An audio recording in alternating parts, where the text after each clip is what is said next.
ಓಂ ಶ್ರೀ ಗುರುಭ್ಯೋ ನಮಃ. ವಿಶ್ವ ಒಕ್ಕಲಿಗರ ಮಹಾಸಂಸ್ಥಾನ ಮಠ, ಮೈಸೂರು ರಸ್ತೆ, ಕೆಂಗೇರಿ, ಬೆಂಗಳೂರು.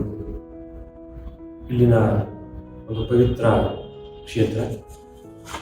ಕ್ಷೇತ್ರದ ಅಧಿದೇವತೆ ಶ್ರೀ ಮಹಾವೀರ ಪಂಚಗಣಪತಿ ಸ್ವಾಮಿಗೆ ಭಕ್ತಿಪೂರ್ವಕವಾಗಿ ನಮಸ್ಕಾರ ಸಲ್ಲಿಸ್ತಾ, ವಿಶ್ವ ಒಕ್ಕಲಿಗರ ಮಹಾಸಂಸ್ಥಾನ ಮಠದ ಸಂಸ್ಥಾಪಕ ಪೀಠಾಧ್ಯಕ್ಷರು, ನನ್ನ ಸೇವಾ ದೀಕ್ಷಾ ಗುರುಗಳು, ಪರಮಪೂಜ್ಯ ಜಗದ್ಗುರು ಭೈರವೈಕ್ಯ ಕುಮಾರ ಚಂದ್ರಶೇಖರನಾಥ್ ಮಹಾಸ್ವಾಮೀಜಿಯವರ ಪಾದಗಳಿಗೆ, ಚೈತನ್ಯಕ್ಕೆ ಭಕ್ತಿಪೂರ್ವಕವಾಗಿ ನಮಸ್ಕಾರ ಸಲ್ಲಿಸ್ತಾ, ಫೆಬ್ರವರಿ 14 ಮತ್ತು 15ರಂದು ಪರಮಪೂಜ್ಯ ಗುರುಗಳಾದ ಕುಮಾರ ಚಂದ್ರಶೇಖರನಾಥ್ ಮಹಾಸ್ವಾಮೀಜಿಯವರ 81ನೇ ಜನ್ಮದಿನೋತ್ಸವದ ಪ್ರಯುಕ್ತವಾಗಿ ಅವರ ಆಶೀರ್ವಾದದೊಂದಿಗೆ ವಿಶೇಷವಾಗಿ ಅವರ ಸಾಧನೆಯ ಕುರಿತು ಒಂದು ಸಂಸ್ಮರಣಾ ಗ್ರಂಥವನ್ನು ಬಿಡುಗಡೆ ಮಾಡುವ ಉದ್ದೇಶದಿಂದ ಆ ಕಾರ್ಯಕ್ರಮದ ಜೊತೆಯಲ್ಲಿ ಸಾಮಾಜಿಕವಾಗಿ, ಧಾರ್ಮಿಕವಾಗಿ ಸೇವಾ ಕಾರ್ಯಯೋಜನೆಗಳು ಕೂಡ ರೂಪಿಸಿಕೊಂಡಿದ್ದು, ಮಲೆನಾಡು ಗಿಡ್ಡ ಹಸುಗಳ ಪೋಷಣೆಯ ಉದ್ದೇಶದಿಂದ ಬಯಲು ಸೀಮೆಯ ರೈತರಿಗೆ ಅವುಗಳನ್ನ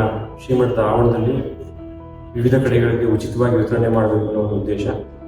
ಹಾಗೆ ನಮ್ಮ ರೈತಾಪಿ ಸಮುದಾಯವನ್ನು ಬೆಂಗಳೂರಿಗೆ ವಿಶೇಷವಾಗಿ ಸಾವಯವ ಉತ್ಪನ್ನಗಳನ್ನ ಪರಿಚಯ ಮಾಡಬೇಕು, ಅದಕ್ಕೆ ಸಾವಯವ ಸಂತೆಯನ್ನು ಕೂಡ ಆಯೋಜಿಸಲಾಗಿದೆ.